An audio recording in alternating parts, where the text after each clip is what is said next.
ஆரம்பிக்கலாங்களா? இந்த கிளாஸில் தான் நான் வந்து அரிசி எடுத்து ஊற வைக்க போகிறேன். இது வந்து இட்லி அரிசி எடுத்துருக்கேன். நீங்கள் எந்த கிளாஸில் மெஷர்மெண்ட் எடுக்கிறீங்களோ அதுதான் எல்லாத்துக்குமே அளவு. இப்போ இதை வாஷ் பண்ணிவிட்டு ஊற வச்சிடலாம். இது 6 to 7 hours நமக்கு ஊறணும். அரிசி மட்டும் தான், வேறு எதுவுமே இப்போ இதில் ஆட் பண்ண போகிறதில்ல. தனியாகவும் நம்ம எதுவும் ஊற வைக்க போகிறதில்ல, வெறும் அரிசி மட்டும் தான் ஊற போகுது. இப்போ வாஷ் பண்ணியாச்சு, இதை ஊற விட்டுடுவோம். ஒரு 6 to 7 மணி நேரம் இதை நல்லா ஊற விட்டுடலாம்.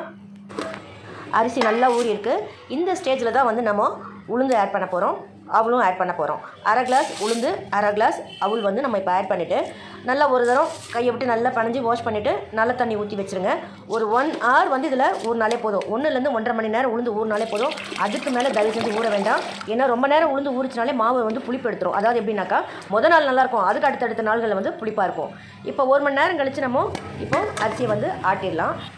சரியாக 1 மணி நேரம் ஆகிடுச்சுங்க. இப்போது அரிசி ஆட்டலாம் வாங்க. தண்ணி வந்து அளவாக நீங்கள் ஊற வச்சதுனால அந்த தண்ணியே நம்ம யூஸ் பண்ணிக்கலாம். ஈவன் ஐஸ் வாட்டர் கூட யூஸ் பண்ணிக்க தான் பண்ணலாம், ஆனால் தேவை ஏற்படாது நமக்கு. இப்போது நம்ம நல்லா பதமாக அரைச்சிக்கலாம். ரொம்ப நைஸாகவும் வேண்டாம், ரொம்ப குறன்னு வேண்டாம். இந்த கன்சிஸ்டன்சியில் நமக்கு இருக்கணும் மாவு. ஸோ அது பார்த்துக்கோங்க, ரொம்ப தண்ணி ஆகிட போகுது, அதுக்குன்னு ரொம்ப கெட்டியாகவும் இருக்க வேண்டாம். இப்போது மாவு அரைச்சாச்சு, உப்பு போட்டு கரைச்சி எடுத்து வச்சிடலாம். இப்போது என்னோடய மிக்ஸி வந்து பார்த்திங்கனாக்கா 750 watts. ஏன்னா எதுக்கு இதை சொல்கிறேன்னாக்கா, ஒரு 500 wattsக்கு ஒரு மாதிரி அரைக்கும், 750 wattsக்கு ஒரு மாதிரி அரைக்கும், 900 wattsக்கு ஒரு மாதிரி ரிசல்ட் இருக்கும், 1400, 1000 அந்த மாதிரி எல்லாத்துக்குமே ஒரு ரிசல்ட் இருக்கும். ஸோ அதுக்கேற்ற மாதிரி நீங்கள் வாட்ஸ் அதிகமாக இருக்கும்போது கொஞ்சம் ஐஸ் வாட்டர் யூஸ் பண்ணி நீங்கள் அரைச்சிக்கோங்க. இப்போ பாருங்கள், சூப்பராக வந்து மாவு பொங்கியிருக்கு. இப்போ நைட்டுக்கு வந்து தோசை ஊற்றிட்டு காலையில் தான் நான் இட்லி ஊற்ற போகிறேன்.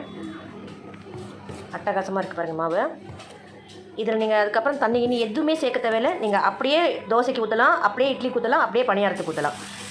சும்மா மொறுன்னு நம்ம ஹோட்டலில் பார்க்குற மாதிரி தோசை அப்படியே பேப்பர் தோசை மாதிரி வரும். ஒரு தோசைன்றது குழந்தைங்க 4 தோசை கூட சாப்பிடுவாங்க. பாருங்கள் அந்த கலர் பார்த்திங்கன்னா, தோசையோட கலர் சூப்பராக இருக்குல்ல. இந்த ஒரு ட்ரிக்ஸை நீங்கள் கரெக்டாக ஃபாலோ பண்ணிட்டீங்கனாலே நீங்கள் வந்து டைம் சேவ் பண்ணலாம். அதே சமயத்தில் டேஸ்ட்டும் பார்த்திங்கன்னா அட்டகாசமாக இருக்கும். அரிசியும் உளுந்தும் மிக்சியில் அரைச்சா நல்லா வருமானா எப்படி அரைக்கணும் அப்படின்றதுக்கான ஒரு விளக்கம் தாங்க இது. அளவு கரெக்டாக வந்துட்டாலே நமக்கு வந்து பர்ஃபெக்டாக வந்துடுங்க. நமக்கு நம்ம எந்த மாதிரி ரைஸ் ஆட் பண்ணுறோம், என்ன குவாலிட்டி யூஸ் பண்ணுறோம் அப்படிங்கிறது ரொம்பவே முக்கியம். இதுக்கு ஒரு வந்து கார சட்னி, வெங்காயம், அப்புறம் வந்து தேங்காய், கொஞ்சம் புளி, பூண்டு, வரமிளகாய் எல்லாமே எண்ணெயில் போட்டு நல்லா வதக்கிட்டு நைஸாக அரைச்சி ஒரு கடுகு, உளுத்தம்பருப்பு, கருவேப்பிலை போட்டு ஒரு தாளிப்பை கொடுத்தோம்னா அட்டகாசமாக அந்த இட்லி தோசைக்கு சூப்பராக செட் ஆகிடும். ஈவன் பணியாரத்துக்கும் செமையாக இருக்கும் இந்த ஒரு சட்னி. ஒரு சிக்கன் குழம்பு, ஒரு மட்டன் குழம்பு, ஒரு ஃபிஷ் கிரேவி சூப்பராக இருக்கும். ஞாயிற்றுக்கிழமையில் செஞ்சு அசத்துங்க. பாருங்கள் இட்லி பார்த்துங்க எப்படி சூப்பராக வெந்திருக்குன்னு.